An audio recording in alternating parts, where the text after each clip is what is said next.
मोहतरम सदर साहब, हमारे भाई जितेंद्र बाबा जी,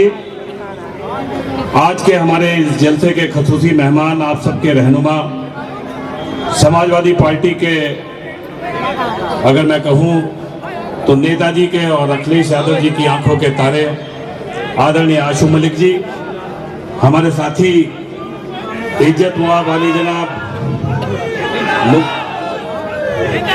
मजहर मुखिया जी, अब्दुल वाहिद जी, यहाँ हमारे साथी क्या नाम था, राहुल रोहित राणा जी, और हमारे मैं शुक्रिया अदा करना चाहता हूं पहले भाई ओवैस भाई का और बिलाल भाई का। इन्होंने आप सबको दावतनामा देकर ये जो खूबसूरत मीटिंग का आयोजन किया है, निश्चित रूप से उसके पीछे इनकी मेहनतें, और भाई आसिफ भाई का कि जितनी साथियों ने मेहनत कर आप सबको यहाँ बुलाया और मीटिंग का आयोजन किया, आप सब लोग मुबारकबाद के मुस्तहिक हैं। बहुत बात लंबी नहीं करनी, हम आप सब लोग आशु मलिक साहब को सुनना चाहते हैं। एक लंबी जद्दोजहद के बाद ये मौका दस्तूर ने हम सबको दिया कि 5 साल बाद हम अपने मापदंड के आधार पर वोट देकर जिन लोगों ने निर्दयता के साथ इंसानियत को झकझोरने का काम किया हो, उन लोगों को मुंह तोड़ जवाब देने का काम कर सकें। बेशर्मी की हिया पार कर वो जिस तरह से आज भी उत्तर प्रदेश की सड़कों पर समाजवादी पार्टी के किए गए कामों के ऊपर अपने नाम लिखकर शिलान्यास करने का काम कर रहे हैं, और उस तमाम चीजों के बाद सत्ता में बैठकर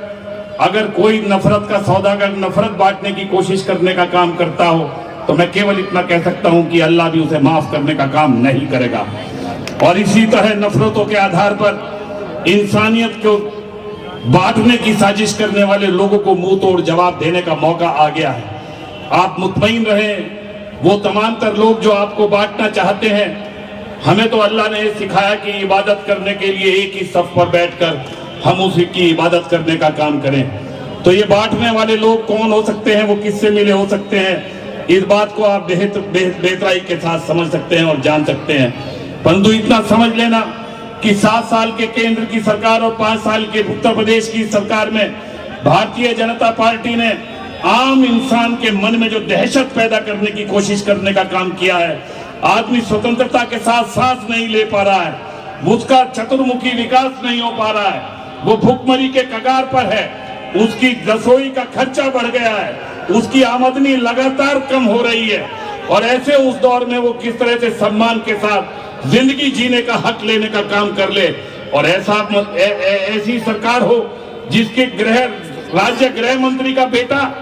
वो खुलेआम किसानों के ऊपर अपनी गाड़ी चढ़ाने का काम कर दे, और आप बेशर्मी के तहत उसे बचाने की कोशिश करने का काम करें। लोग सुप्रीम कोर्ट में पहुंचे, सुप्रीम कोर्ट ने एसआईटी बैठाई, और एसआईटी ने दूध का दूध पानी का पानी कर दिया।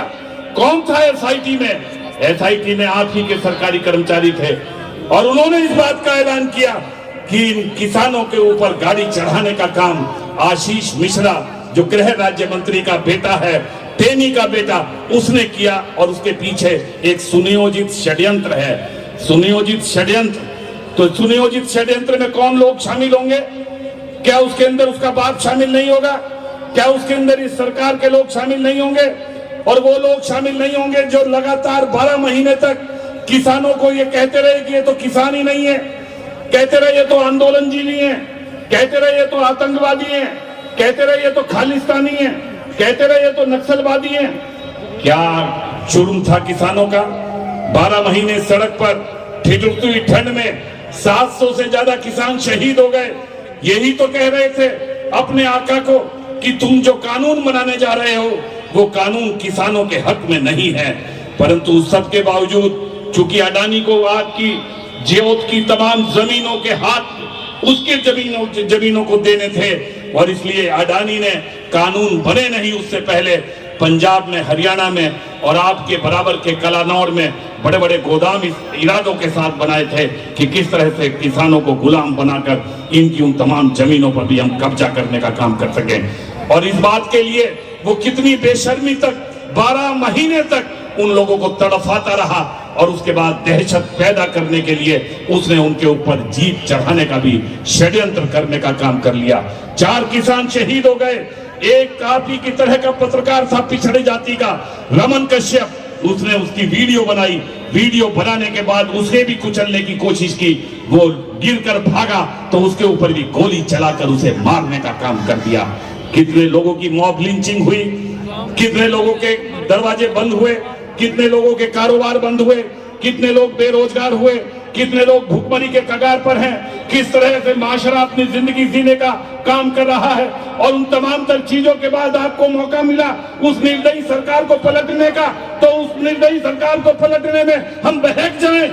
हमारे हाथ किसी भी रूप में छिप जाए और हम इस बात का एहसास करने लगे, एक तरफ चाहे बुंदेलखंड हो, पूर्वांचल हो, मध्यांचल हो, पश्चिमांचल हो, अगर अखिलेश यादव कहीं जाता है तो समाजवादी पार्टी के झंडे के नीचे हजूम उसका स्वागत करने का काम करता है। अखिलेश यादव के लिए इंतजार कर रही है लखनऊ की वो गद्दी, और सहारनपुर देहात में अगर कुछ लोग इस बात की का मुगालता पैदा करने की कोशिश करना चाहते हैं तो हो सकता है उसमें उनका मुफाद हो, परंतु उसमें माशरे का मुफाद नहीं है। हम किसी भी रूप में बचने की कोशिश करने का काम उन लोगों के कहने पर ना करें जो किसी भी तरह इस तरह की हरकत करने की साजिश करने का काम कर रहे हैं। एक तरफा माननीय अखिलेश यादव जी ने बहुत साफ गोई के साथ इस बात को रखा है कि नई हवा है और नई सपा है, नई हवा है, नई सपा है। और इस बात के लिए बाबा साहब भीमराव अंबेडकर जिन्होंने इस दस्तूर को बनाया, उन्होंने कहा कि साइकिल का एक पहिया अगर बाबा साहब भीमराव अंबेडकर